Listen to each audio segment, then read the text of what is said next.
There was a young man named Darren who was obsessed with anime.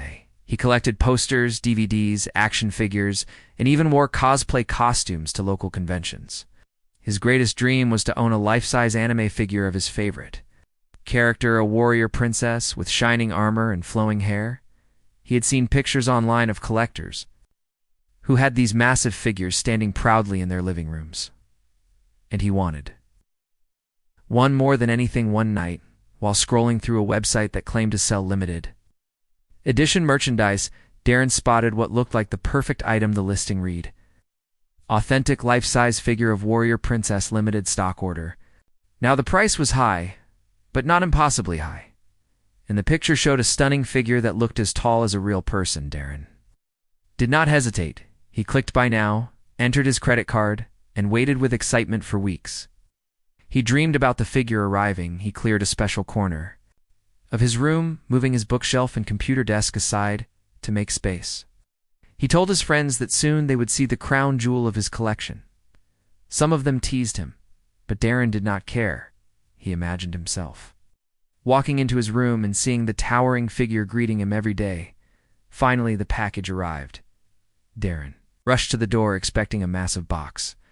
Delivered by two struggling workers, instead, he found a tiny package sitting neatly on the porch. It was so small that he thought maybe it was a bonus item or a mistake, but the label clearly said, "Warrior Princess.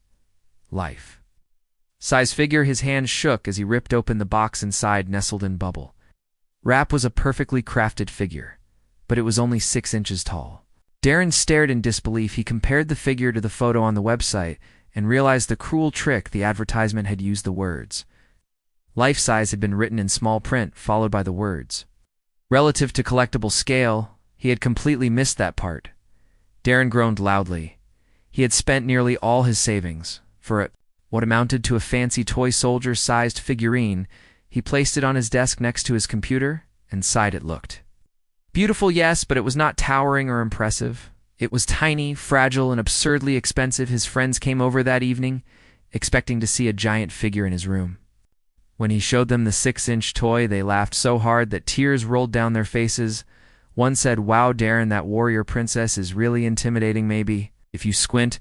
Another said, "Careful, she might trip over a crumb on your table." Darren buried his face in his hands, but he could not stay angry for long.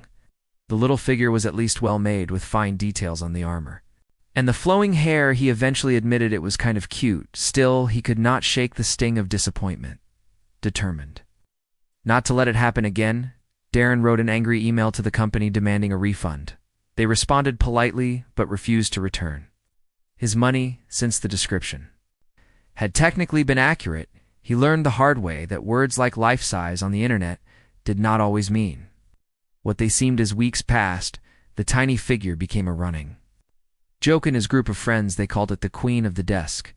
They even bought him a dollhouse chair so the warrior princess could sit beside his keyboard. Darren groaned every time, but secretly, he began to enjoy the humor in the situation. His grand dream of a giant figure had turned into a silly story he would probably tell for years. Over time, he placed the figure inside a glass case and lit it with a small lamp. It became less of a disappointment and more of a conversation piece. Visitors always asked why he had such a small figure displayed with such importance, and he would sigh, say, "Because I once thought she would be taller," then laugh at himself. In the end, Darren realized that sometimes expectations crash into reality in the funniest ways. His warrior princess may have been only 6 inches tall, but she still ruled his room in her own tiny, ridiculous way.